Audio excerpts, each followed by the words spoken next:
Echo. Yo, what's up, YouTube? It's the one and only legend of winning, aka Low. We back with another podcast. Let me mute this real quick just in case, because I'm about to get caught.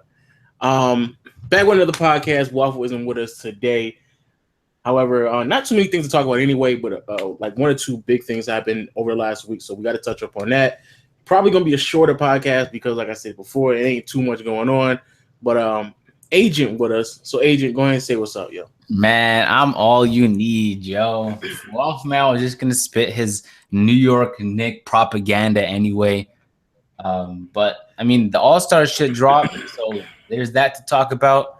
And we're about a month away from trade deadline and All-Star weekend and all that goodness. So and some major injuries changed a lot of things. Well, we got a lot of stuff to talk about, Lo. You're wild. I would say the injuries. The injury was the other major thing that kind of just blew me away. Yo, because too many. You sound excited about the injuries right there. No, I mean, I low key, I almost did, but just the injuries. The injuries really threw me up. It just blew me away, yo. Shout out to everybody in the chat, man. We growing. I see people popping up, and yo, shout out to y'all. What's up? What's up to everybody? Actually, we might as well just start this out. We might as well just start it off strong. Yeah, we're gonna start it off with the All-Star.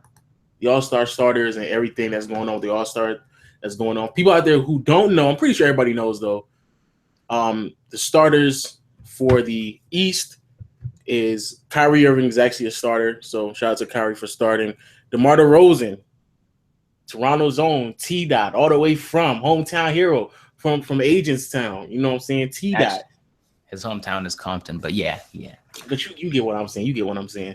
Putting Toronto on the map yet again. Yo, low key, isn't DeMar DeRozan like a bigger star than Vince Carter at this point? In Toronto's turn. You know when like a song drops for an artist, but then people don't really appreciate it till later? That's what Vince was. No one, but people are gonna look back in like 10 years and DeRozan's numbers. He's putting up better numbers than Vince did. So people will notice eventually. But he's definitely like this year he's putting up really good numbers. Like I think it's better than what Vince used to do. Yeah. So I know like from the outside, people think like Lowry and DeRozan are equal. And I've seen some people say that in videos. Nah, everyone in Toronto knows DeRozan's one, Lowry's two, but they're like a tag team combo. What I'm about to say, also DeMar more playoff appearances and further in the playoffs than your boy Vince Carter. So that's probably another reason. Yeah. But that right there is the backcourt, Kyrie and DeMar. Front court, LeBron, obviously Giannis, and then Jimmy Butler. Then we're going to move to the West real quick before we break anything else down. Starters. That means Giannis is playing center for the All-Star. Yeah, it probably is. Then we flip on the other side. On the West, you have Curry, James Harden. Then the front court, you have KD, Anthony Davis, and Kawhi Leonard. Personally, I mean, I think everything is fine. Did you get upset that Lowry wasn't starting? Kyle Lowry wasn't starting?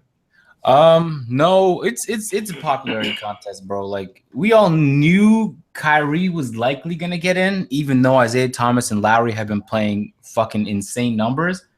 But they're both gonna make the All-Star team. So to be honest, I'm not really tripping on who starts as long as they're on the team. The only thing I really wanted was Harden, Westbrook, and KD to start together because they would be forced to play together. That's what I wanted. But aside from that, I'm not too worried about who starts or who sits on the bench. As long as they make the shit and they play decent minutes. Word. I low-key wanted to see that too. I think I said that last week. I wanted to see Harden, Westbrook, and KD on the floor at the same time because I think I'm pretty sure Kerr's probably gonna be the coach, and he's not gonna let that happen. He's probably not gonna allow him to do that. So we're probably not gonna see that ever again. It's probably the only time we will ever see it. So that's a huge flaw there. The same lineup next year with Westbrook in it? I don't know because if the way that everything is going, I don't think Westbrook will ever start. People out there who don't know, everybody's up in arms about Westbrook starting or not starting. It was already determined that Westbrook wasn't going to start before they even did the player voting and the in the teammate voting. I said teammate, the player and the media voting. It was already determined that Westbrook was going to start. If you finish third in the fan voting, unless the first place in the fan voting was out of the top 3 in the media and the player voting, then there was no way that Westbrook was going to start. And Curry finished third in the media and the player voting, so there was no way that he was going to start. It really has nothing to do whatsoever with the media or the players. That's saying a lot of people blame them. It's everything going back to the fans out there. But I don't know. I think eventually we'll see it. But I think Curry's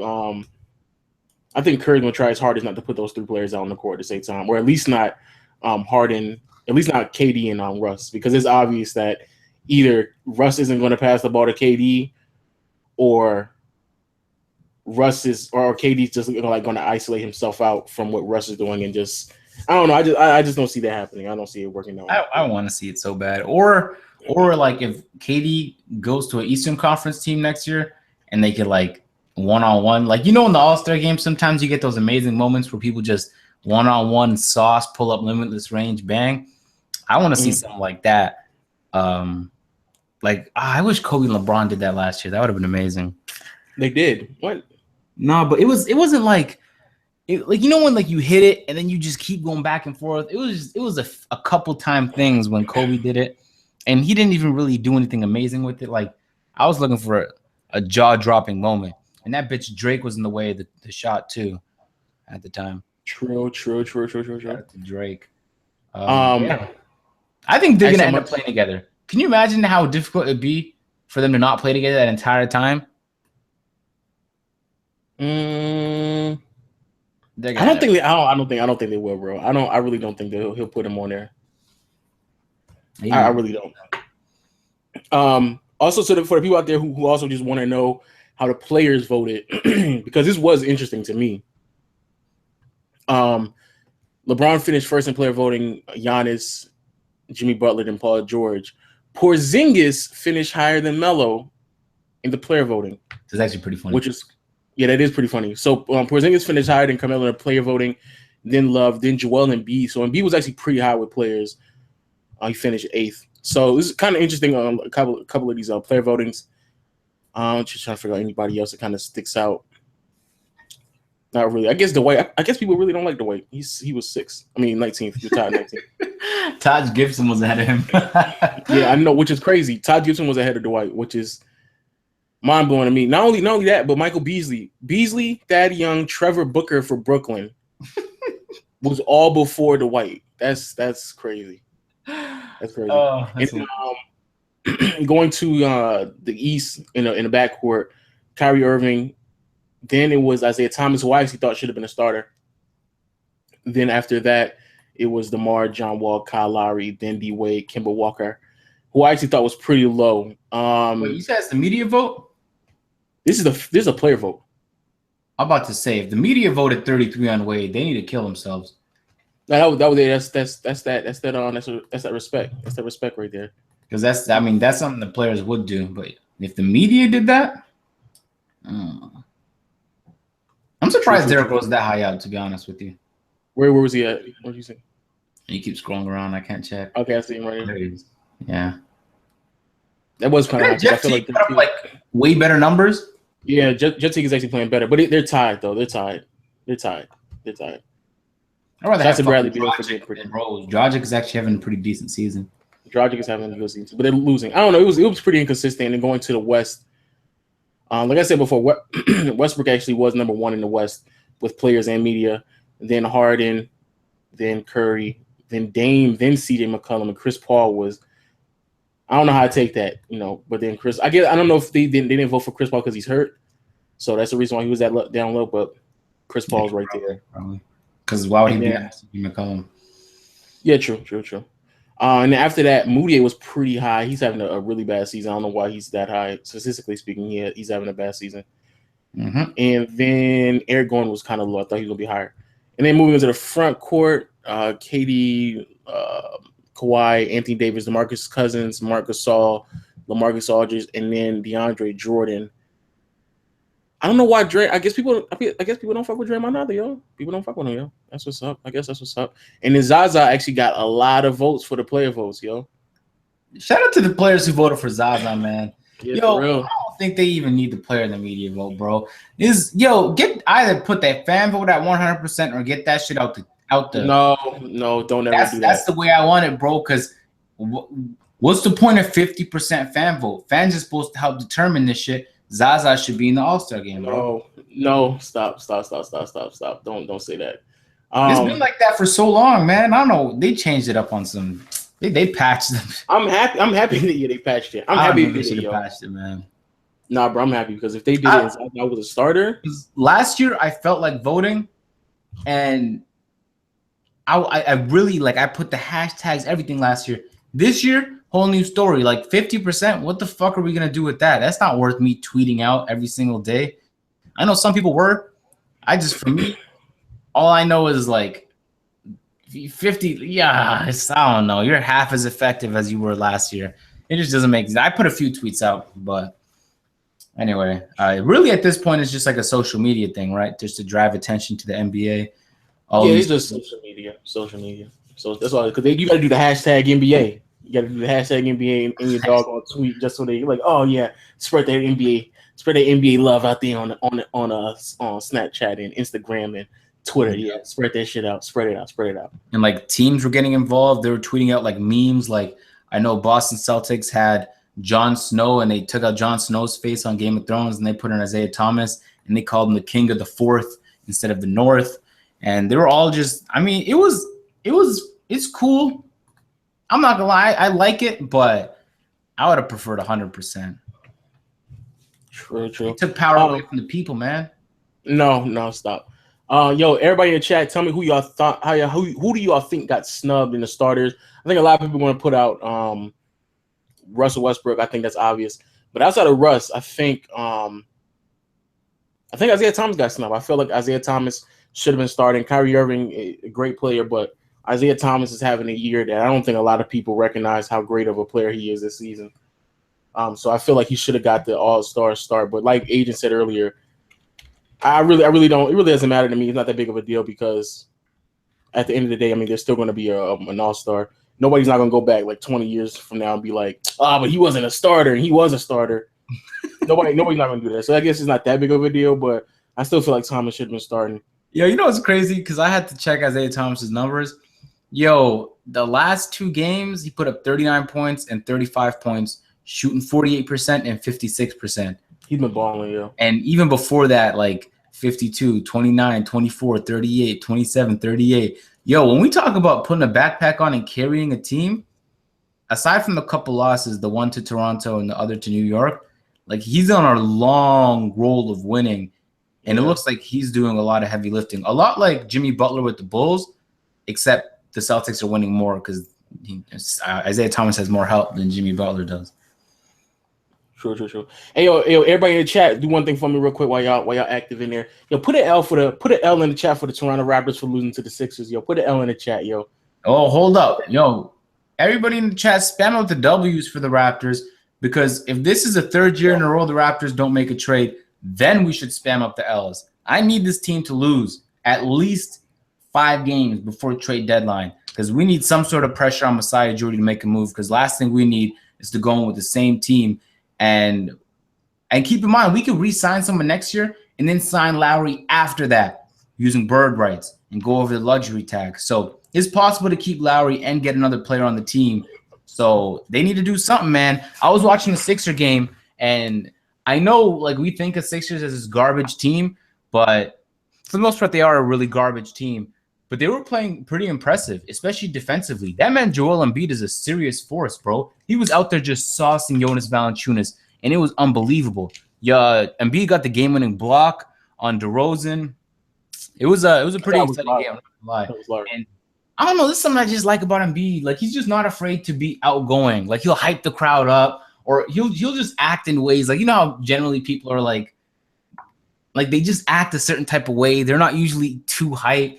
I feel like Joel Embiid is just a little different than a lot of the NBA players. So shout out, man. They won 7 of their last 9. That was as of 2 days ago. I don't know if they've lost since then, but yo, y'all like to talk shit about the 76ers, but they're low-key performing pretty nice right now. Yeah, low-key, put them dubs in the chat. You are echoing now. Jeez. Put them dubs in the chat. No, you're not echoing no more. Put them dubs in the chat for for the Sixers, yo, they actually doing pretty good, like Agent said. And defensively, I think they jumped up in defensive rating like all the way to the top 10, if I'm not mistaken. So shout out to the Sixers for playing real good. Joel Embiid, since he's playing this game, like you said it before, do you think he should be an All-Star this year? Because a lot of people are kind of going back and forth. Looking at just number-wise, he's putting up pretty solid numbers. Actually putting up really great numbers within the limited minutes that he's receiving. However, he's obviously playing limited minutes for a reason. And on top of that, they're winning games now, but in the big picture, they're still not winning enough games to be consistent putting that conversation. Anytime a player can score more points than the minutes are on the floor, and just for a second, forget that he's not dropping a phenomenal. His per 36 is through the roof. I know you don't like that number, low, but his efficiency on the court, when he's on, the game changes. He is a legitimate force. I thought people were crazy for considering taking this guy over Wiggins at the time, and he was the same draft as Wiggins, right? I remember they were both first years in Kansas at the time. I'm pretty sure they both. So I thought people were crazy. I was like, he had all these injuries. I didn't think maybe we would see this upside, especially this quickly. But for a second, forget this man's not dropping 23, 25 points on like 25 minutes per game. Blocks, 4 blocks last game, then 2, then 5, then 3, then 2. He's a defensive force. He's picking up a considerable amount of steals. He's getting dimes, and he's fucking up the rebounds. It is crazy. I already like this guy, man. I could tell he's going to be one of my favorite players in the NBA soon. He's exciting to watch, bro. I like exciting players. It'd be better if he had a good cast around him. You can just tell when you're watching the games his team is trash.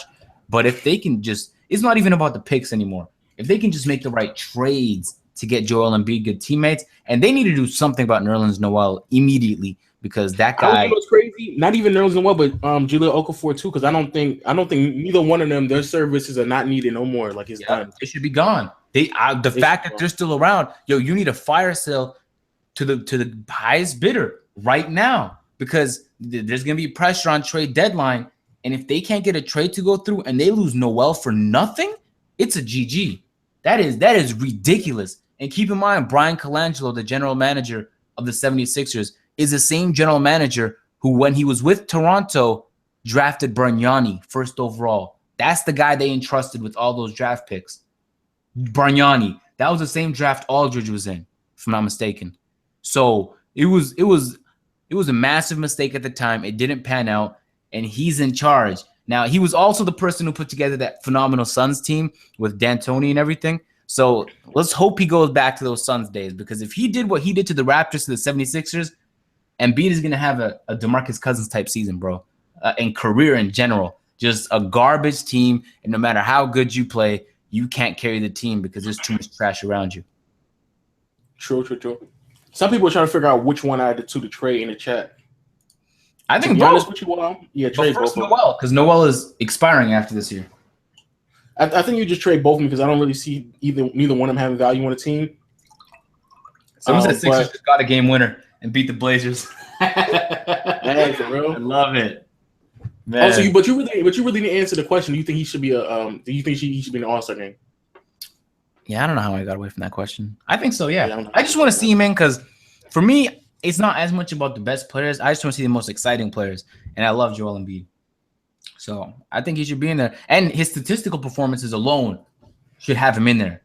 I know you don't like to see here because of his injuries and minute restrictions, but rookies get minute restrictions who aren't injury prone. Generally because coaches don't want to just throw them into a role and they can't handle it. They want them to grow into the role. At this point, though, he still have. I think he's still because they're still fearing injury, so they're trying to slowly but surely put him in there. Yo, put in the chat though if y'all think that if y'all think he should be an All-Star. I'm trying to figure out what y'all saying in the chat. Yo, put in the chat if y'all think he should be an All-Star or not. Yeah, you know what's crazy? We're talking about the 76ers right now, and they fucking get a game winner against the Trailblazers. Yeah, I know, which is crazy. And I'm trying to look at his numbers right now. They're phenomenal, man. His numbers are so crazy, man. Like, I know people were hyping Cat to be like Hall of Fame, future, etc. But if you don't see that same potential right now in Embiid, assuming he doesn't get injured, then this is just straight, complete bias because he's putting up insanity numbers right now on the minutes he's playing. Tonight in 22 minutes, 18 points, 10 rebounds, 5 assists, 4 blocks. Come on. He did have 5 turnovers, but I think for the most part, I think 5 turnovers in 22 minutes is a lot.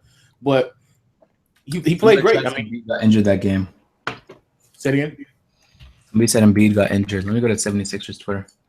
He got him. See, that's something. That's that he got Embiid. He got injured right there. Dag, right there. Yo, that's something. Yo, I'm watching the game winner right now. Oh, it was a. Oh my. Wow. Hey, everybody in the chat asking for Waffle. I guess he's busy tonight. He just told us like an hour or two ago that he's busy. But I don't know. Personally, I just feel like I think he's fine. He's a great player. Man, he's not fine. He's fantastic. He's a really really good player. But I just feel like people are just jumping to conclusions. I think a bit too much. Embiid can and he will be eventually a starter. Not a starter. Well, he will be a starter, but he will be an all-star one day. It's probably going to be as soon as next year. But I just think this year, being on a 7-game stretch, 7 to 8 game stretch, I don't think qualifies to be an all-star. But it'll be entertaining for sure. I think it would be entertaining. Somebody said Embiid left with a knee contusion in the third quarter today. That's not that big of a deal. Yeah, that's not that bad. He's not come back the rest of the game Okay, real quick. He left in the third quarter with those numbers, bro. Yeah, I know. That is crazy. Oh my! And they still won. I think it was Covington who got the game winner. I'm looking at these clips. That's insane. I don't know. He's a fantastic player, but not. I don't know. Just he's only been doing it for like 7 to 8 weeks. But I mean not weeks, 7 to 8 games. But I will say this though. Looking forward, like Aiden said earlier, Embiid, and I think a lot of people have forgotten. They got Simmons. Sheesh. Oh, I forgot that man existed. Yeah, they have Simmons, bro. Man, they have Simmons. They have Simmons, man. Oh my Lord, that is gonna be an impressive team.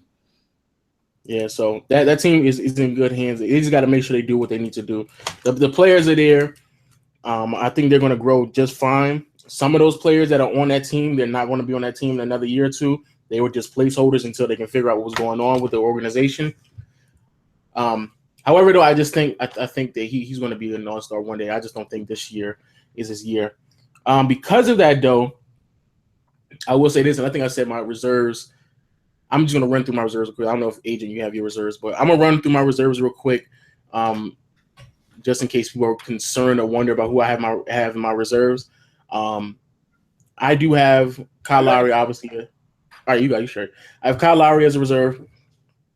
I have Isaiah Thomas as a reserve, obviously.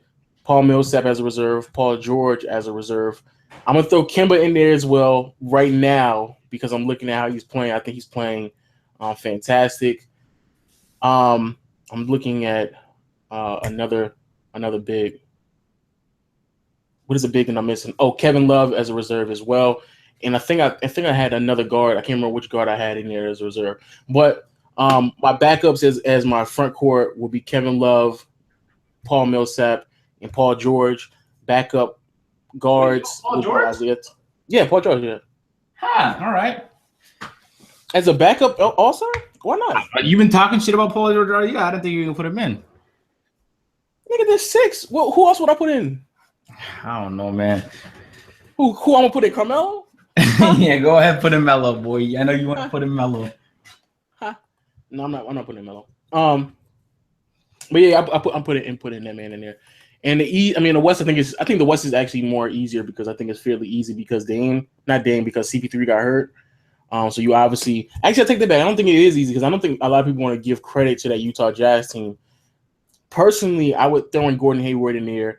I'll put in DeAndre because I think DeAndre even last night showed that he can actually perform on his own without Chris Paul. You got to throw Marcus Gasol. I would even throw in Mike Conley as well. Obviously, you got to throw in Russ and DeMarcus. There you go. You know what's crazy? If CP3 didn't get injured, Dame would have no chance. Yeah. He would have got snubbed another year. Wow. True. Anyway, yo, Lo, did you go through all yours? Yeah, I went through them already. All right, bet. I don't have my list. I just know Lowry. If Lowry gets in, life is good. Yeah, Lowry should get in. Yeah. Yo, we gonna move on. Shout out to my man John. I'll take that back. I'm not even gonna act like I know how to pronounce your last name. John Fletcherman. Okay, that's what we about to talk about next. We're gonna talk about these injuries because, yo, this man Rudy Gay. Oh my God, GG. that is done. Rudy Gay is done for the entire year. Like, it's done. So for people out there who don't know, Rudy Gay, he fully ruptured his Achilles. He didn't tear it. It's not a little torn or nothing like that. It's not aggravated or nothing like that. He fully ruptured. No, it's not torn. No, it's not torn.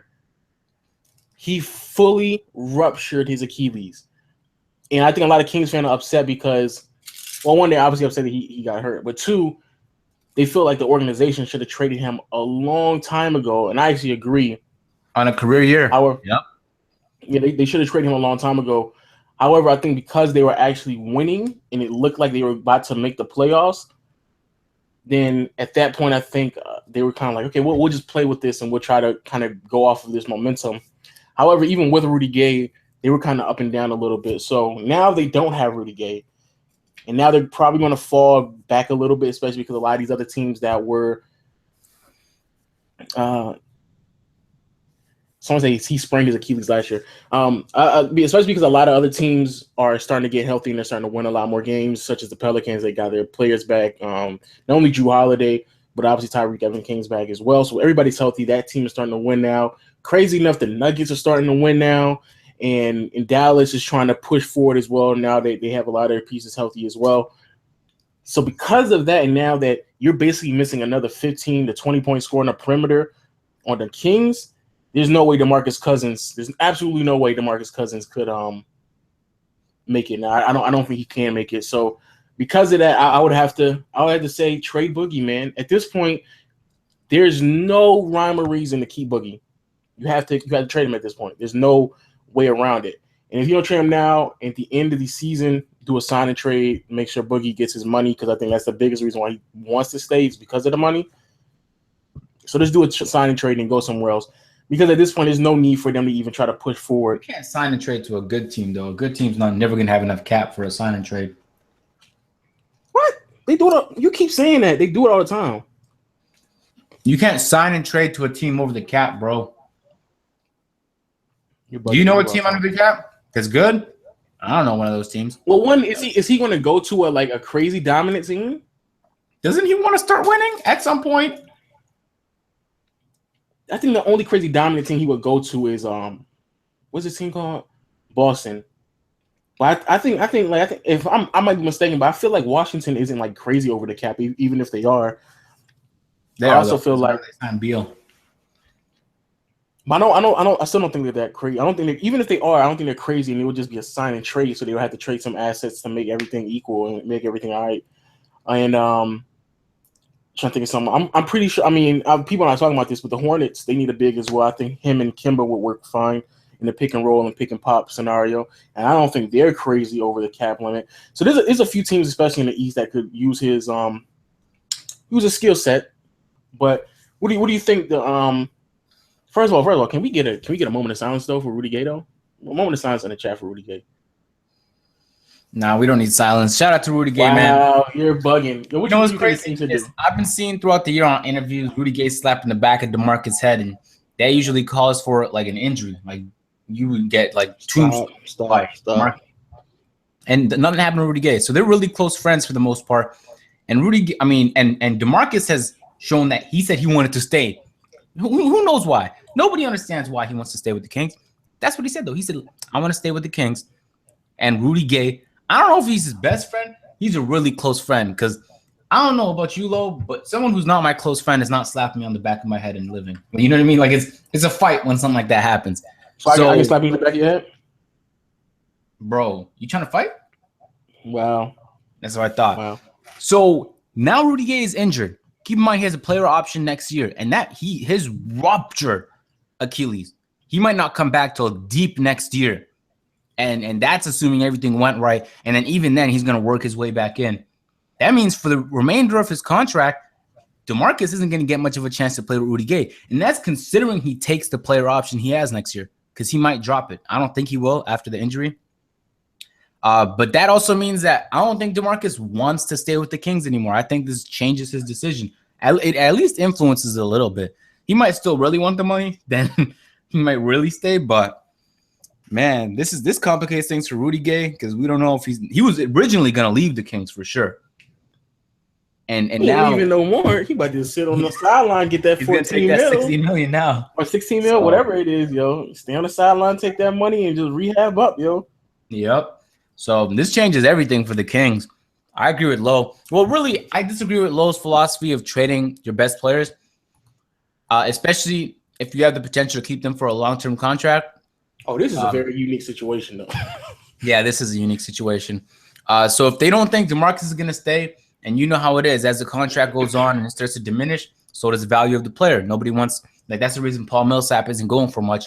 The Hawks waited till last year to make a move. And so, I don't know. The Kings haven't been one for making good moves, but DeMarcus is going to get a lot of offers now from now to trade deadline. And I want to see if any teams take a serious shot at him. And I want to see some of the trade rumors leak, man. I'm trying to see what people are offering for DeMarcus.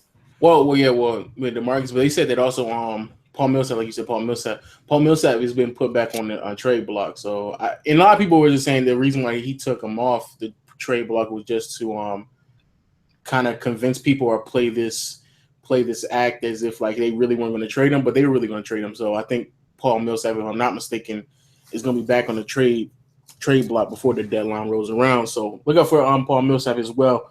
But I keep seeing people in the chat talking about Wes Matthews and them and Brandon Jennings and all that stuff, yo. I'm telling y'all, they tore the Achilles. When you tear your Achilles and you fully rupture your Achilles, like a tear just means it's something like it's still connected, so they just have to repair it. When you fully rupture your Achilles, like they have to either, if they can connect it, they might be able to, but I highly doubt it. They're gonna have to put in like false tissue or what's the word I'm trying to look for?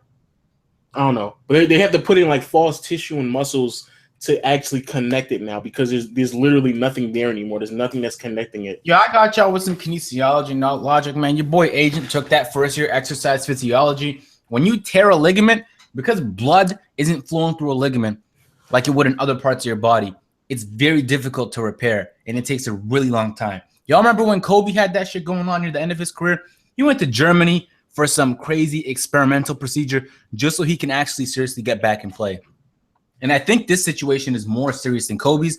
Luckily for Rudy Gay, though, he's not as old as Kobe was, so he's still very athletic. This is probably going to change things for him now. But we'll see. His value plummets, and this is why you need a good agent, man, because if his agent fucked up and Rudy Gay had a team option, Rudy Gay would have missed out on like something like $10 million just from having a team option rather than a player option because of this injury. But luckily for NBA players, man, contracts are guaranteed, so you get money.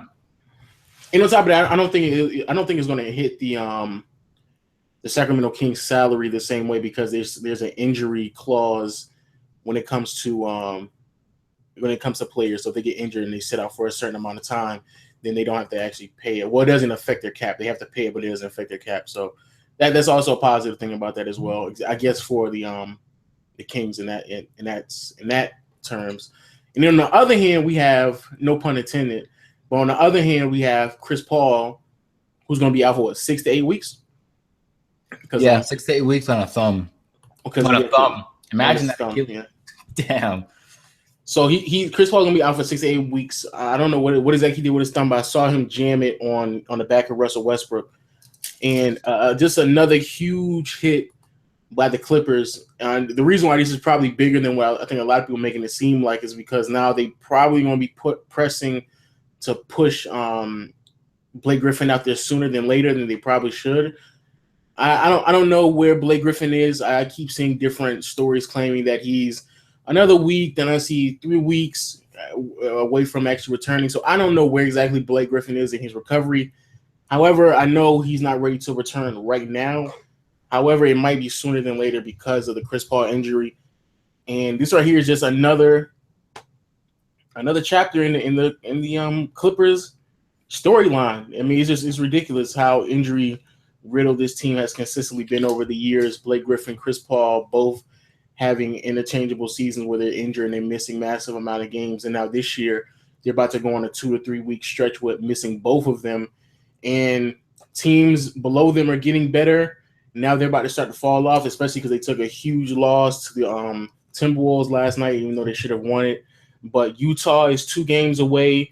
Memphis and OKC, they're both 4 games away. I mean, this is a team that we could see 7th seed if they don't really bounce back correctly.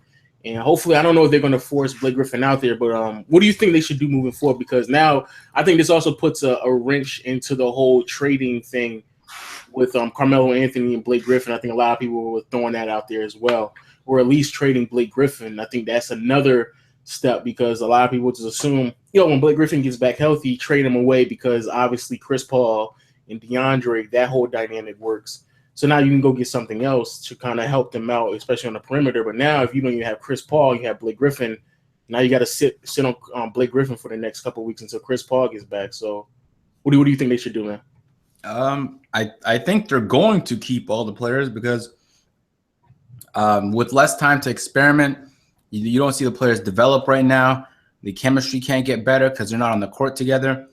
So most GMs will just hold on to their players, and the Clippers have proven because they didn't trade Blake last year when they had a chance. They're probably not trading him right now neither. But I think they should have moved him last year, and they fucked a major one when they didn't. And I said it last year, and some people thought I was crazy. They're like, he still has another year left on his contract. But it was because if you don't win in 20s, and when the Cavaliers won, if you want that team to win that year, then Blake's value plummets dramatically, and it did plummet. So an injury-prone player that only has 1 year left on his contract, and I think a player option after that, is not valuable. No team wants that. And the Clippers are going to want something valuable back for Blake so that they can win a championship with said player. But nobody's going to be willing to give that up right now because Blake is no longer worth it. It's just too much of a risk. It might pay off, it might not. And it just seems like a lopsided risk that no team logically would take on. They just wouldn't. True. I don't know. They're in a very, very sticky situation because I'm looking at that team, and that's a team that their window is closing really, really, really, really quick.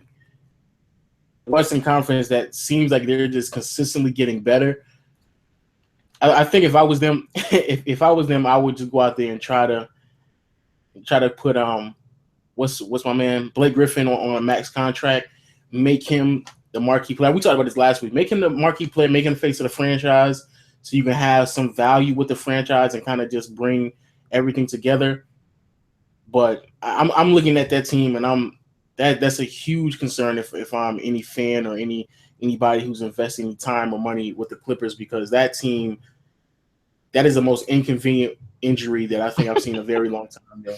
Yeah, like both of them are injured, and both of them are on contract years, and both of them are at a point in their career where they need to take the next step. Yeah. And both of them, they might work together on a question, though. They really don't worry about it. Yo, is Chris Paul injury prone? That's a good question, right there. I think Chris Paul is injury prone. I think that's something a lot of people don't want to admit.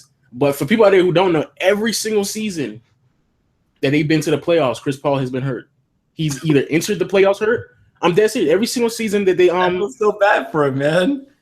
Yeah, every single season that he's gone to the playoffs with the Clippers, he's either been hurt going into the playoffs or during the playoffs he ends up getting injured. Every single season. So, and that obviously hurts their stock moving forward and trying to make sure they put teams away, because a huge reason why they weren't able to put the Houston Rockets away, partly because of Blake Griffin not performing in the Western Conference semifinals, but also Chris Paul was on the bench at that point in time, and he couldn't play because he could play, but they were trying to rest him up. So injuries is was really hurting them, and I think it's going to continue to hurt them. However, they have to make a stance this year, and I don't think bringing back that same team is really going to help them out. So, you know what's crazy? I say trade. If you can't trade Blake Griffin before the trade deadline, I just say keep Blake Griffin and keep DeAndre and move forward without Chris Paul. The Clippers have been bad for so long, bro. You remember like the Chris Kaman, the Corey Maggette. You remember those days? They've been such a garbage team for so long that they finally had a good core, and they were signed for long term, and they just were too afraid to make a move in case they fucked it up, and it didn't pan out, and they were back to being trash. And they were paralyzed with fear. A lot of, like, keep in mind, like, you're a general manager. Like, your career is over if you make one wrong trade. It's crazy how quick it could happen. I don't know about your career, but you're not being a GM for a team after fucking up heavy. Unless, of course, you're Brian Colangelo and the 76ers owner has no brain cells. And I think that's what happened, man. Because they had so many chances to make this team win. And part of it is just inconvenient, bro. Like, it was crazy how many times they got injured in the wrong moments, and you can't do anything about that. But as a general manager, when you have a team a chance to make a move and an opportunity and you don't take it because you're afraid, that's what really screwed them over. And I agree. Yo, they can't win it this year. Chris Paul, 6 to 8 weeks. He's going to ease in. He'll likely be ready for the playoffs, and he gets a decent amount of rest. But the chemistry, Blake is getting injured all the time, and they still have the same problem they've been having for years at that small forward spot. That's still not been solved. And now you got Kevin Durant on the Warriors, you got the Cavaliers, and you got the Spurs, you got Houston Rockets. They might make it past the first round, but I think they're losing to whoever they face in the second round. And once you lose that game, if you don't come away with the championship this year and you're the Clippers, it's a wrap. Bro, expiring contracts. Everyone's gone. I think they should blow it up now and get young guys because I think it's a wrap for them. Low key, you saying they might make it past the I think, honestly, I think if you're 3rd, 4th, 5th, and 6th seed, unless something drastically, I was about to say something crazy. Unless something drastically changed, especially that 4th, the 6th seed, I think it's up in the air. I don't think because if the Clippers play the Utah Jazz right now, even with Blake Griffin and Chris Paul healthy, I don't know if that's a definite. We're making out of the first round. That's a good point, actually. I don't think that's a definite. I think that's a bit up in the air, especially you don't know where Blake Griffin is going to be at when he comes back from his injury. So I actually think the Jazz would win in a series against the Clippers. I wouldn't be surprised. I think the Jazz are one of the teams that I think a lot of people sleep on. So. And George Hill has been injured for most of the season. So if he's healthy, it's GG. Not only that, a lot of their players have been injured. So really and truly, the Utah Jazz should probably have a higher record than they have. They should probably already be around 30 wins. But in the beginning of the season, they had both Gordon Hayward and Derek Favors on the sideline. Now they have George Hill, and they're still winning games. They're only 2 games behind the Clippers right now. So I don't know. I'm looking at the Clippers, and I think similar to what I said last year with DeMarcus Cousins, it's either one or two ways you're looking at it right now. You either know for a fact that you can compete with the Golden State Warriors or the Cleveland Cavaliers, or you sit back and you need to rebuild or just make as much money as you possibly can as a player. You either do one or two things. And I really don't think that that Clipper team is in a situation. They've been looking at the window for so long, and unless a crazy trade happens within the next month and a half, I really don't see that team doing anything significant in the postseason. So that's the scary part if I'm a Clipper fan, not knowing what's going to happen after this season ends. Because if they have both of those players and they didn't trade nobody, man, that's going to be an L. That's going to be a major L. Yep. And then what's even going to be where I'm thinking about now, because if you're talking about Chris Paul's injury prone, it looks like Blake is going to be something that Blake going to have to consistently deal with. And if he's consistently dealing with injuries, Chris Paul leaves, you telling me that they're not going to panic and overpay for Blake Griffin? They're going to throw that crazy money at Blake. I think they will. I think they'll give Blake max. Yeah, they're going to throw crazy money at Blake Griffin. And Blake Griffin, I think he has one of those injuries that's going to continue to pop up in his career.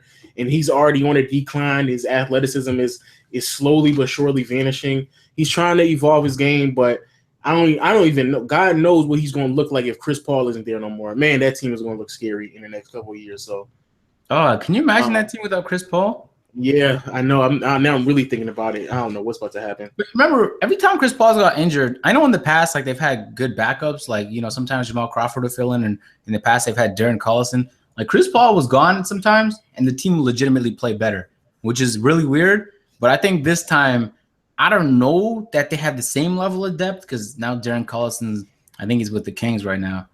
They need to do something about that too. That man does not want to be there. But I don't know if they have the depth to keep up. Like, they're gonna make it in the playoffs, of course, because the huge drop off between 7 to 8. But if for whatever reason a team comes flying in like the Timberwolves and they just start to click, I think that's going too far. Yo, what do you think, yo? Let's say the Timberwolves just figure everything out, or any team in the West that's not in the playoffs right now, and the Clippers don't have Chris Paul for 6 to 8 weeks. Blake is in and out. If you're a Clipper fan, should you even be remotely worried that they're not making the playoffs? Oh no, they're making the playoffs. You bugging. Yeah, you bugging. I don't know about that, man. Because you're still expecting on a run. No. You're still not only are you expecting for them to just completely bottom out, which is possible, but you're also expecting other teams to play so good that they would have to go on some winning streaks. It only have to be it'd have to be 10 of your next 15. If you get a winning streak like that, then you're good. You don't think Minnesota? Actually, now Rudy Gay, Sacramento's out the question. Yeah, it'd have to be between Portland, New Orleans, and Minnesota. Yeah, never mind. Yeah, they're not winning. Yeah. I sat there and thought about it for a second. That's not happening. Yeah, a few more injuries, because a lot of injuries actually happened with Atlanta. Mike Muscala and Thiago Splitter were down, and then Dwight is day-to-day, so they're missing a lot of bigs there. They were running Paul Millsap at the 5, I think, against the New York Knicks when they won that game, so that's another sketchy team. Avery Bradley sitting out consistently day-to-day with the Boston Celtics, so you got to look at that. Sean Kilpatrick is out. Taj Gibson is day-to-day. Pau Gasol, I know he's day-to-day as well. J.R. Smith is still out for the Cleveland Cavaliers, and Tristan Thompson, from my understanding, is now day-to-day. Andrew Bogut is out. So it's a lot of players that are in and out. So, make sure you check your team. I think KCP is out as well. So make sure you check it. David West is out as well. It's a lot of players. Pau Gasol. I don't know if you mentioned that. Yeah, Pau. I said that already. Yeah, Pau is out as well. So check your team. Check your fantasies as well, because your team might be some of your players might be out. And Tyson Chandler had a couple of great games, 15 rebound games. So that's what's up. I'm trying to figure out anything else that we need to talk about, because, like I said, there's a couple of things, a couple important things. Mo Williams got his contract waived, and I'm trying to think of anything, because he's about to retire. He's not about to Jonathan Simmons, Aaron Gordon, and Jaylen Brown have all invited and accepted the invitations to the dunk contest. However, Zach LaVine, no word on that yet. But Jonathan Simmons is going, and Jaylen Brown. I don't know how I feel about Jaylen Brown. Jaylen Brown is solid, but I don't know about Jaylen Brown. Who knows, man? I didn't know about Aaron Gordon until he did all of that. So. No, you're bugging. He was doing that stuff in college. I know there's a lot of phenomenal dunkers, but they go in the dunk contest, and is not one of the best of all time. You know what I mean? By the way, I just want to point out real quick that when Toronto has anything to do with the dunk contest, it's always phenomenal. Vince Carter, when T. Ross was in it, and in my opinion, after Vince, this was my favorite dunk contest was last year, and it was in Toronto. It was I feel like Aaron Gordon got cheated so heavy out of a victory, but low-key I was excited to see him do more dunks because of the tie. That was insane, man. I haven't seen shit like that in a while. People in the chat, I'm not saying Jonathan Simmons. I mean, not Jonathan Simmons. I'm not saying that Jaylen Brown can't dunk. He's not an athlete, but I'm just saying, man, it's going to be. Larry. Yeah, it's just that what we saw last year was another level, and I don't necessarily know if people saying I don't know. Yeah, someone saying Jaylen Brown is a crazy athlete. Westbrook is a crazy athlete. There's a lot of crazy athletes. There's a lot of crazy athletes. Yeah, I don't know about that. And low key, you were talking about DeMar. You talking about Toronto Raptors? I remember when DeMar DeRozan was in it. We want to talk about snubs. Man, they played that, man. Yeah, they did. I remember that too, and nobody ever talked about that one. But they played him, because he should have And what's even worse is that they gave it to Blake Griffin, and the next day that man DeMar DeRozan was in the gym doing the exact same dunks that Blake Griffin was doing. He was doing the way he that was crazy, yo. But everybody was losing their mind because Blake Griffin was, the next big thing. Was that Blake Griffin had the car out And he jumped. Yeah, that's the same year. That was one of the most overrated dunks ever. Because all he did was just jump over the hood. He didn't even really jump over the car. He had a choir come out and everything. I was like, seriously? And then jumped over the hood of the car. Facts, yo. Even Kobe was like, oh, the hood.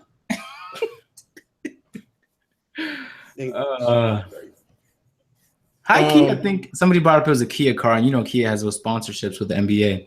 That shit might have been rigged, bro. I mean, I don't care. It could have been a Ferrari. I don't really care what it was. It was just the fact that he didn't jump over the actual car. I guess it's the hood. I thought he was going to jump over the actual car, but he jumped over the hood. So I was like, Blake, you bucking. And then what made it worse is once he dunked over it, he stood on the car to show everybody. Yeah, it wasn't a crazy jump. It wasn't that crazy of a jump. And I was like, man, you're bugging, yo. You're bugging. I'm trying to think if there's anything else because, like I said before, it really wasn't much going on last week, yo. That's not much, yo. It wasn't really much. Yo, shout out to Carmelo Towns for the Cavs Warriors. Oh yeah, the Cavs the Warriors. Pretty sure people want to talk about that. Yeah, you know what's hilarious to me is what's that? Is when like fans talk shit and then when they get a huge loss, like they just start to deflect, like they didn't know this was gonna happen when they lost. Yeah. It was neat to see Golden State clicking like that. But you know what's funny is when Golden State was playing the Raptors, the same thing happened to start the game. It was an insane start, but closer towards halftime, like the Raptors started to fight back, and I figured, yo, what's the Cavaliers? They're gonna make this closer, right? You know what I mean? They're gonna fight back. At no point did they fight back. It was a GG after the second half, after the first half. So it was fun to watch though. The first like quarter. No, it wasn't fun to watch. Kyle Korver was missing everything. I think to watch for you all those threes and crazy shots. That was nice. I wanted to be an interesting game. I didn't want to be a blowout. And like I said, Kyle Korver was missing everything. I don't know what's wrong with Kyle Korver. Well, I guess he probably needed to get in the groove of things, but he was getting looks that he normally makes in Atlanta. But he was just missing them. What else? The hard foul with your boy Draymond clothesline. It wasn't a hard foul, bro. That was a regular. Nah, stop. The clothesline from hell. The clothesline from hell. On that play? Man, the clothesline from hell at the half court line. He was nearly knocked out LeBron. Nobody reacts like that on a play, bro. I get it. LeBron has argued in the past that he doesn't get calls unless he flops. It's like when you play 2K, you can't win unless you cheese. And so you end up cheesing. But then you can't turn around and say you weren't cheesing. You were, and you were doing it to win because that was the only option. And so he was flopping so he can get the call because if he didn't flop, he otherwise wouldn't have got the call. So I understand why he did it, but it was nobody's flies back. Like even Draymond hit me, I'm not how big is LeBron? Like 250. Oh, you're bugging, yo. If Draymond hits you like that, you fly like that. He was reaching for the ball. Contact like that happens in basketball. I get there was momentum and it was a fast break, but LeBron like threw his body back, like he just got hit by a wall. Did Draymond have brick wall, bro? Yeah, but Hall of Fame brick wall. Even Draymond said that there was a hard fight. He was trying to stop the. He said he was trying to stop the fast break. He made it seem like he was trying to go for the ball, but he was trying to stop the fast break. We all understand what he was trying to do. Nobody would reach in that situation thinking I'm gonna get the steal. Is people do that? You know what I mean? I just think nobody flies back like that unless the person that hit you has Hall of Fame brick wall activated, and that only happens in 2K. I don't know. I don't personally. I don't call. From my understanding, I thought flops were when nobody's actually fouling you, but you react like somebody is fouling. That's what I thought a flop was. But it's still like a foul. Exaggerating content is still a flop. It's not as bad of a flop as just pretending there was contact, but it was an exaggeration, and he got the call, so he won. But the crazy part is they kept it a flagrant when they reviewed it. I was surprised they did that. It was a flagrant, though. It wasn't, but all right. Who was it? Wasn't Chris Webber commentating that game talking about, I've never seen this been called a flagrant before. They're gonna No, he's never said that. No. I remember that was a a flagrant, yo. I was probably watching some Phantom Chris Webber, right? I don't know. You probably watch another game, but I don't think Chris Webber was doing that. Yo, it was not only was it a flagrant, but yo, Draymond has to understand like what he does, and he put himself in situations like that because that's going to be on his. I don't want to say resume, but it's going to be on the books that he has a flagrant one for the remainder of the season. So if he gets another flagrant, it'll be now flagrant 2. He'll be kicked out the game. So And not Draymond, even you gotta cut that out. if you get enough technicals throughout the season, you get suspended for I think it's 1 game. Yeah. So you don't want that to be a game in the playoffs. So don't rack him up. Yeah. But it's tough though. Some refs fucking just hate on Draymond. Yo, he's been caught kicking too many people in the balls. Yo, the refs don't trust him. That's another thing too. Draymond gotta know what type of player he is, or where he's been in, where he's at right now in the eye of a lot of people watching him. And people ain't messing with you, Draymond. They're looking at you like, yo, man, chill out. But like I said, y'all, I don't know. It's up in the air. I thought it was a hard foul. Yo, chat, what do you think? Chat, was that a flagrant or was that a regular foul? Everybody was saying it was a flop. Everybody saying it was a flop, yo. Everybody said it was a flop. I agree with everybody. And actually, low key in that game, since people out there want me to criticize LeBron, that was a bad outing from LeBron. He didn't play good whatsoever. It was a lot of ISO ball with LeBron and Kyrie. It really just wasn't good basketball whatsoever from the Cavaliers, at all. Like, it was just holding the balls, no ball movement, no player movement. ISOs with LeBron and Kyrie. LeBron would try to get into the lane, get stuck, and he would just stop and look over, and it was terrible. It was terrible basketball in there, and that's the reason why I really didn't like watching that game. But yeah, it was. I stopped watching after midway second quarter. I was like, yeah, it's a wrap. Yeah, it was done. It was done, and I don't know. I didn't like it. And then the next game was the Warriors. Well, I don't think it was the exact next game, but the Warriors versus OKC. With the boy Zaza, body Russ, and then looked over him. He was like, "Yeah, say something. Yeah, say something." And he just looked over Russell Westbrook for whatever reason. I don't know why he did that, but set the hardest brick wall. It wasn't even a brick wall. He borderline tackled him with no arms. Russ falls on the floor. Yo, Russ didn't flop. That was a legit. I don't care what anybody said. That was a legit hard foul.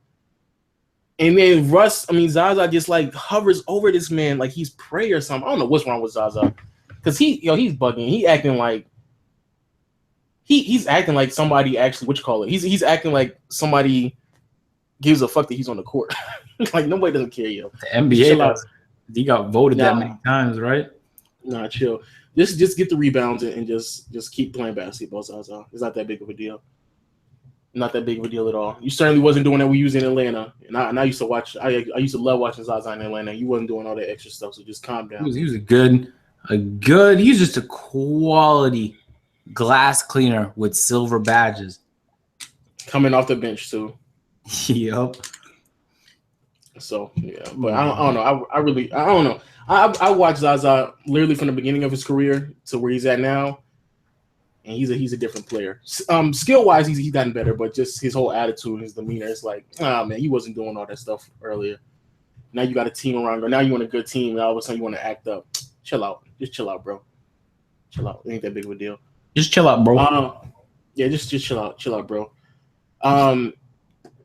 And I can't. People want me to talk about Carmelo Anthony. Melo with 25 points in the second quarter. Who are they playing? They still end up losing the game anyway, so it doesn't. I don't even know why y'all want me to talk about this garbage team, this bum team. Melo put up 25 points in the second quarter.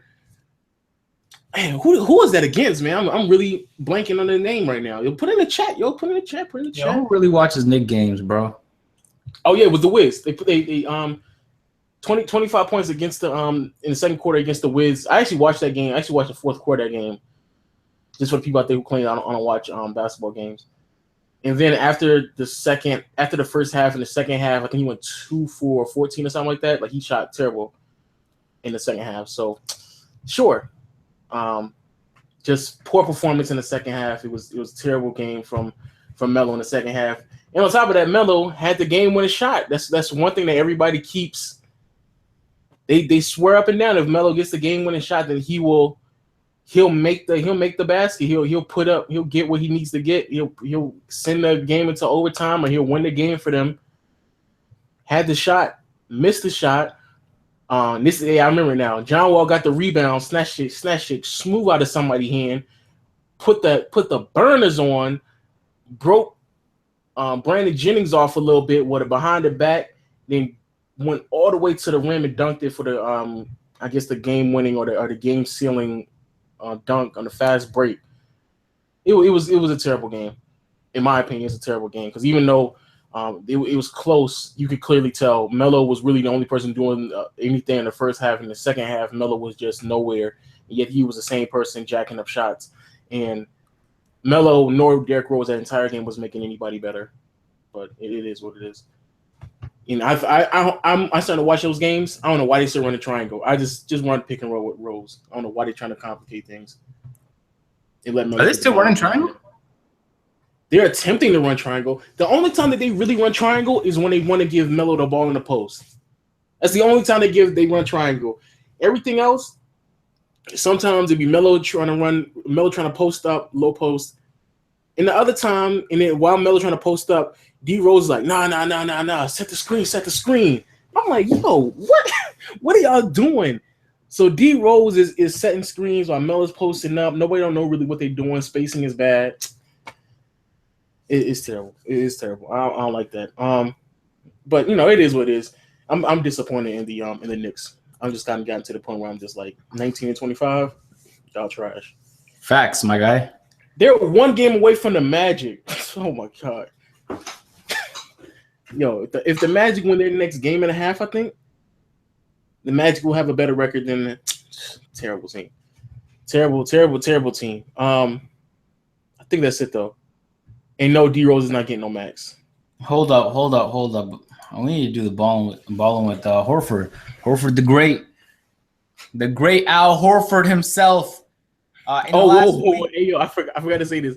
In the media vote, Horford got a couple votes in the media vote. He's actually top 6 in media vote. Hey, Horford the great. Listen, man, in the last week, this is where we break down how the great Al Horford that was supposed to come to the Celtics and transform the team is transforming the team himself. It has nothing to do with Isaiah Thomas, bro. It's the great Al Horford here. I know, right? So, January 13th up against the Hawks, he got 10 full points, man. He did. How many minutes he played? He played 35 minutes. Oh. Yo, he's bugging. The next game on an impressive outing, shot 22 points on 57%. Impressive. But he said that was a little too good by my standards. The next game on a loss to the Knicks, 5 points, shooting 14%. Wow. They won that game, though. I think they won that game. But, yeah, that's terrible. No, they lost. Oh, they lost that game? Yep. Yeah, I'm looking at it right now. 5 points on 2 for 14, 1 for 8 from behind the arc. He had 10 assists, but he had 7 rebounds. Yeah. Yeah, how could you even be remotely close to 7 feet tall and get out rebounded by Avery Bradley? That's crazy. Trash. Anyway, that's a summary of Horford's week. He had an impressive 14% there. So, yo, spam Horford the Great in the chat right now, man. Horford, he had a good week in general. Aside from that one off day where he shot 22 points, that was actually, I don't know. True. Yeah, we not talking about your. Shout out to y'all in the chat. Shout out to Bedcorn, but we ain't ruining Al Horford's career, man. We just pointing out facts. I'm not even. It's really he used to do the same thing in Atlanta. Al Horford used to do the exact same thing in Atlanta, yo. And the exact same thing in Atlanta. So to me, this is routine. But for whatever reason, I remember all throughout the all season, everybody was like, "Oh, Al Horford, that's the game changer right there. That's the second." Yeah, it was. I'm telling y'all talk about this stuff. I be getting wrong. There's some YouTubers who claim that the Celtics about to be the best team in the East just because they got Al Horford. So better than the Cavs, yo. Yo, better than the Cavs. So I don't know what y'all talking. Yo, come on, y'all bugging. So I don't know. I just be looking at Al Horford. I've seen him his entire career. Yo, shout out to Jeff T because he actually balling for the Pacers too. Talking about players who left Atlanta. But the performances that he's putting up in Boston, he used to do the same thing in Atlanta. I don't know about no 2 for 14 though. 2 for 14 is kind of ass. That's pretty OD actually. Especially against the Boston Celtics, that should have been a team he should have been able to play good against. Yeah, said Krzemba said Celtics would get the 1 seed. I like I said, bro, I ain't saying no names. I ain't saying no names. But yo, if that's what you saw in the videos, then that's what you saw in the videos, man. But I ain't saying no names. I ain't saying no names whatsoever. But yo, y'all bugging in the chat, yo. Yo, shout out to everybody in chat. I think that's it though. I think we done for today. Yo. An hour long podcast, man. That's phenomenal, man. That's the shortest podcast ever. True. Matter of fact, y'all give us something in the chat to end the video off of which y'all want to know from us. Yo, you want to know us like our best players ever, our favorite players ever. Y'all want me to hate on somebody, man? Because I got one player I really gonna hate on, but yeah, y'all want me. What y'all want us to say in the chat, bro? We end it off like that. I want us to run over the top 5 players, most overrated players, most underrated players. What y'all want? And we'll end it like that. So I'm saying top 5. Tell your subs in the party tournament, buddy. I saw that. I was like, yo, that has nothing to do with anything. Has nothing to do with anything. I think people want us to do top 5. We'll do top 5. You do top 5, yo? I got Kobe, and then Bryant, and the Bean, and then the Black Mamba. Wow. And then the Bean Bryant. That's my top 5. Did we not do favorite players last week? Wait, what? Did we not do top 5 favorite players last week? No, that was amongst us when we was in the Skype chat. Yeah, I don't remember doing that on the podcast. No. Do top 5. Do top 5 in the NBA right now and then top 5 all time, bro. Go ahead and go, bro. Top 5 in the NBA right now? Yeah, do top 5 in the NBA right now. And Kobe's not top 5. Kobe's not top 5 in all time. Is DeMar, is Lowry, Paul George, Gobert? He's a top 5. Whoa, yo, you're bugging. These are my top 5 favorites. I don't know about all that. No. Top 5 players. Top 5 players in the NBA right now, bro. This nigga said Gobert.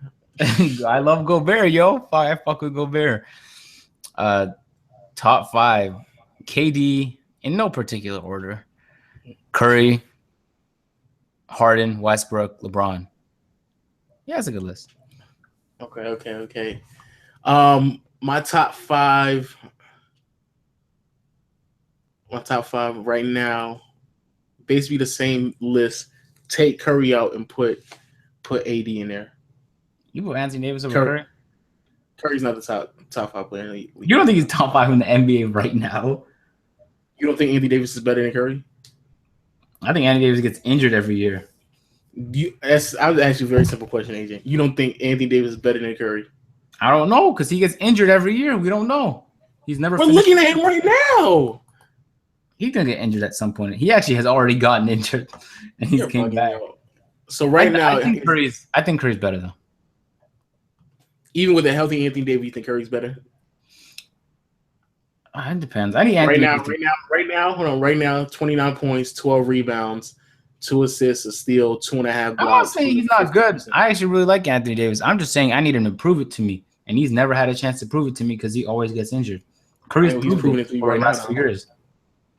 He's proving it right now, though. I mean, now he needs to do it over extended period of time. Tell me, Anthony Davis played 40 games out of what? How many games they played so far? I like 41, 42 games. He's missed like what, 1 or 2 games? You're bugging. Yeah, he had a day-to-day injury at one point.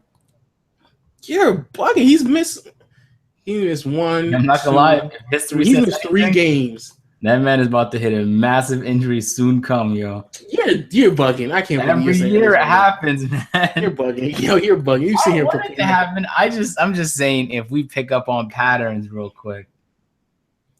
You're bugging. Happen, yo. Somebody said Westbrook not top 5. That's what's up.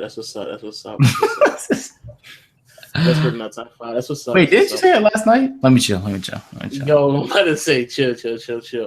And I'm not gonna say my top 5 all time. I'm pretty sure I'll just do a video about that. I'm not gonna say that. And oh yeah, shout out to put an L in the chat for D'Angelo Russell because he's playing like trash. Put a chat. I drafted him. I'm taking the L in fantasy. D'Angelo Russell playing like trash. I'm gonna tell you right now. Y'all think I hate on Melo or y'all think I hate on the Knicks? I'm about to start hating on that man D'Angelo Russell because he's playing like trash. How about Ingram? He's playing better. Word. He's playing better. But by the way, I said this last year on some reckless talk. I still think Jordan Clarkson should be starting point guard, man. But the craziest thing is that entire organization has set up to where he can succeed. They put that man Clarkson signed a smaller contract, went on the bench. Ingram is slowly coming along. Julius Randle's playing better. Clarkson himself is actually playing better than D'Angelo. They set up everything so D'Angelo not only could start, but also he could perform well. Because last year I think he got a huge pass because of the whole Kobe farewell tour. Mm-hmm. But now what's the point, yo? You playing trash, yo. He's shooting like under 40% from the field. Terrible. Shooting under 40% from the field. You still not playing defense. Turnovers are there. Yo, somebody in the chat said Bernie got snubbed. Y'all look bugging. I don't know why that was so funny. Yo, y'all look bugging, yo. Go ahead, wrap it up, AJ. Go ahead, say goodbye. Bro, I think U.S. politics has to have 25% player vote and 25% media vote because the fan voting is retarded. I hope Hillary would have won. He said what? He said he still Hillary would have won. No, Hillary would have won. Bernie got snubbed, bro. That shit wasn't fair. The media, and I mean, I know we never talk about politics, but yo, the media. I'll say this, but let me say this real quick. The media and the politicians, they were never going to vote for no Bernie. You bugging? That's actually a good point. Yeah, you're right. Hillary probably would have won. Yeah. Anyway, I hope y'all enjoyed the pod. I'm about to get back to doing some editing. But yeah, man. This man said Hillary blew a 3-1 lead. She did, yo, for real. Damn. Y'all are bugging. Look, everybody. Somebody said Kobe should be an All-Star. Who agrees? Low key, Kobe was actually getting a lot of votes for the All-Star game, but they had to take out that's the reason why they took out the write-out ballot. So, for real? Yeah, because Kobe was getting a lot of votes. That's crazy, bro. He's not in the NBA. Yeah, so yeah, they got to chill with that. Yeah, shout out to everybody in the chat, yo. I'm not doing top 5 all time because I'm pretty sure I'm gonna make a video out of it during the summer. So I'm thinking long and hard about it. Bro, you got that shit planned for months? Yeah, because I'm going deeper and deeper into NBA history, and I'm trying to realize a lot of things about a lot of other players, and it's just like he really wasn't that good. All right, yo. Some of these people, bro, Lowe's dropping that video. Watch out. Yeah, some of these people low key really weren't that good. I don't care what anybody say. I still say that man. That man Reggie Miller was overrated. I don't care what none of y'all say. Reggie Miller wasn't that good. He wasn't. He just flat out overrated. I just underrated commentator though. No, he's a terrible. Reggie Miller is the worst commentator of all time. Shit. Reggie Miller is the worst commentator of all time. He's literally said just things that contradicted itself within the same sentence. This man went from saying that Russell Westbrook, he has a killer instinct of Michael Jordan and Kobe Bryant. I've never seen. Yeah, no, this is what he said. He said Russell Westbrook has a killer instinct of Kobe Bryant and Michael Jordan. It's just so crazy how much of a killer instinct he's has. I've never seen a killer instinct like that before in my life. Word. I was like, what? You just said he has a killer instinct like Kobe and Michael. You played against both of them. What are you talking about? Yo, if it's not Jeff Van, I'm not watching it, man. That's my rules right there. Yeah. If it's not Jeff Van Gundy, then I'm not watching it. Yeah, I'm not really messing with it neither. Low-key, I know we going on, we about to end it though. But if there's one video I regret, like I didn't correctly explain myself, it's that overrated video because Reggie Miller, I don't care what nobody says, I still think he overrated because I've looked at it. I just didn't explain myself correctly. But yo, shout out to everybody in the chat, yo. We about to wrap it up. We'll see y'all. Did you say bye or no? Yeah, bye. Wow. We'll see y'all next week, yo. Hopefully, that man Waff will be back. And hopefully the Knicks will win some games. I said this on Twitter. The Knicks got a couple of big games coming up. Yo, shout out to Chris Webber too. Not only he's one of my favorite players of all time, he's a solid commentator too. And yeah, I think that's it. Oh yeah, like I said before, the Knicks got a couple huge games coming up, and they got to win those games to put them in contention. Because I got a video idea for you. Sorry to cut you off. What's that? Top 5 most underrated commentators, bro. I know the chat No. wants to see that. No. The chat wants to No. see that. No. I'm It's good unique, with that. yo. Chat, let them know right now before this shit ends. I know they want. No, nobody wants. I don't even low key. I don't even know more than like 8 commentators anyway. Then top 3 won't be too hard. You said top 5. Either, yo. Wow. No, you're good. The boy Kevin Harlan, yo. That's what's up. That's what's up. Yo, shout out to everybody in the chat, yo. This man said, fuck no. Yo, shout out to everybody in the chat. See y'all next time. Peace. I like that. I'm gonna end my videos like that. What's good with y'all?